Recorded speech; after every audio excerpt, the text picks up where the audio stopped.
guys, it's Amanda with Eat, Pray, Crunch, and welcome to week 8 of my pregnancy. If you are here for the first time, welcome. I'm so happy to be sharing this with you guys and building community with you guys.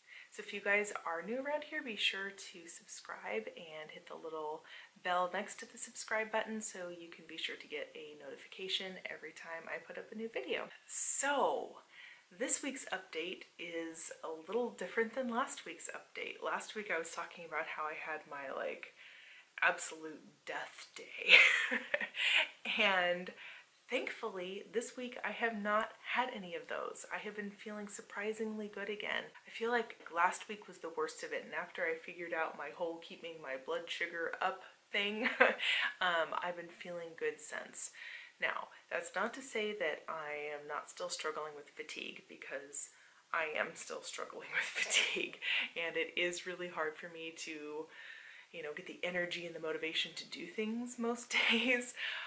But I am not feeling very nauseous, and that makes all the difference in whether I can push through the fatigue. Because when I'm feeling nauseous on top of the fatigue, it's like, forget it, I'm going to bed, I'll see you tomorrow, When it's just the extreme fatigue that I'm dealing with, there are ways that I am able to push through that. So overall, I have been feeling really darn good this week, so I am thankful for that.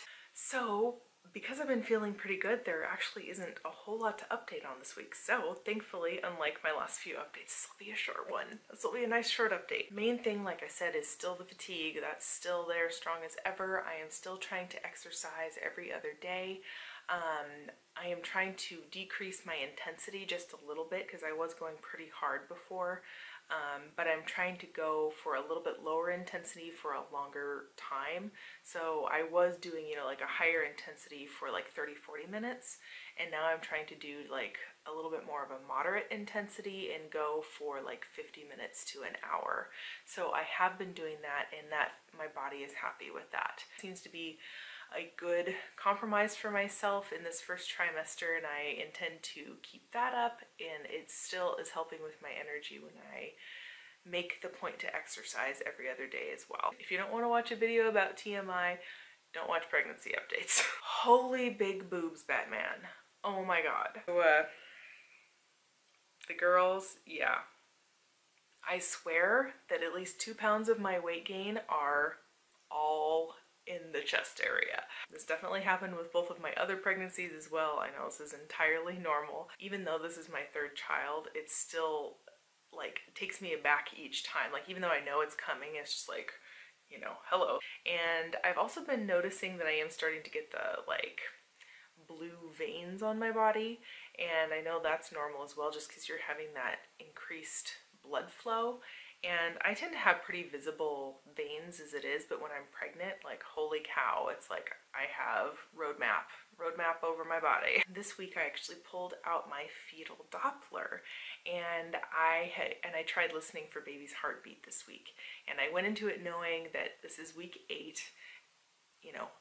I'm probably not going to find it.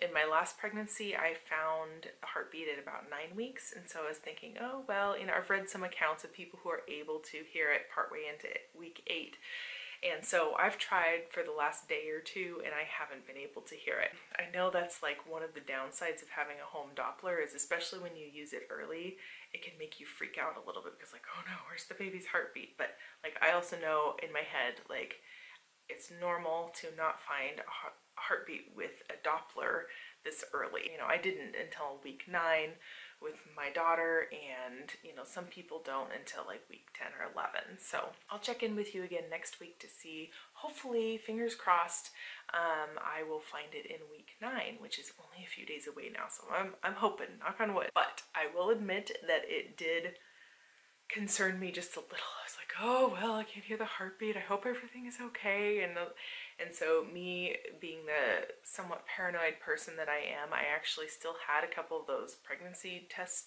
cheapy internet pregnancy test strips left in my bathroom, and so I was like, maybe I should just take a test and make sure my hormones are still high and that line is still really dark. Foolish Amanda, I did that, and the line was lighter this week, and I freaked out about it a little bit. I was like, why is the line lighter this week? It wasn't really faint, but it was light, you know, it wasn't as dark as the test line, and it was a little concerning to me. And so I was like, oh my God, like I hope everything is okay.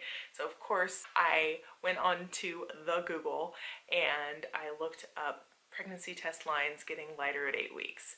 And oftentimes Googling things is a really bad idea, but in this case it ended up being good because I learned something very interesting. And I had actually heard this before, but I had forgotten. You know, when your HCG pregnancy hormone levels get as high as they do into like week 7, week 8, you know, it's exponential at that point, and your hormone level is so high that when you use a pregnancy test strip, it like confuses the strip. It somehow draws like dye from the control line to the test line, or they had something that was called like the hook effect or something.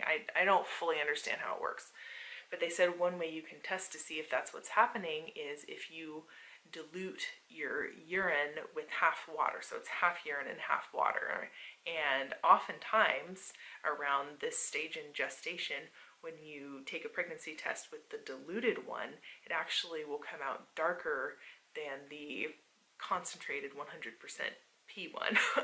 And so I was like, let's try this, because I still had like, you know, 10 of these little strips left. Like, what is there to lose? So I did that. I mixed my pee with half water and dipped the stick and waited 5 minutes, and what do you know?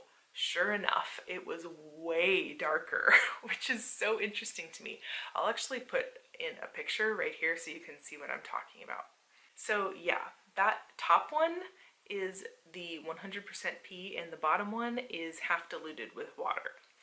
So there you go. That gave me my answer and gave me a lot of peace of mind, actually. So this is one of those cases where I'm glad that I Googled it because it gave me peace of mind rather than making me worry even more.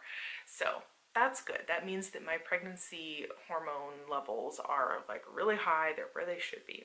That's where that's at. And speaking of pregnancy hormones, the last thing I was going to mention is I saw my primary care physician just to do a ultrasound checkup, because as I mentioned, in week 6 we had the ultrasound done, and I met with my doctor late last week to discuss the results with her and also get my progesterone levels tested, because I had had them tested initially and they were good at that point, and she just wanted to test again just to make sure that I was still producing enough progesterone on my own.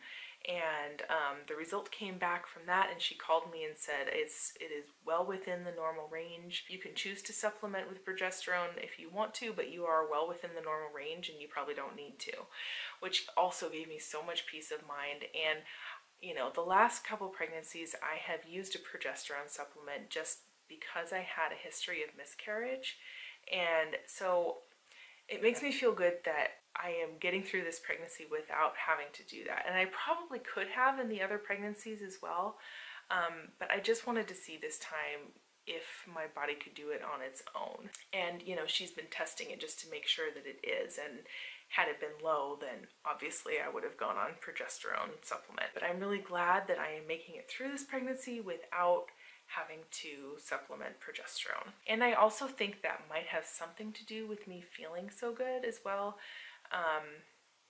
My doctor doesn't really think that would be the case, but I have a little bit of a feeling that might have something to do with it. Because when you're adding that much more progesterone to your body, that is the hormone that often gives you the first trimester symptoms.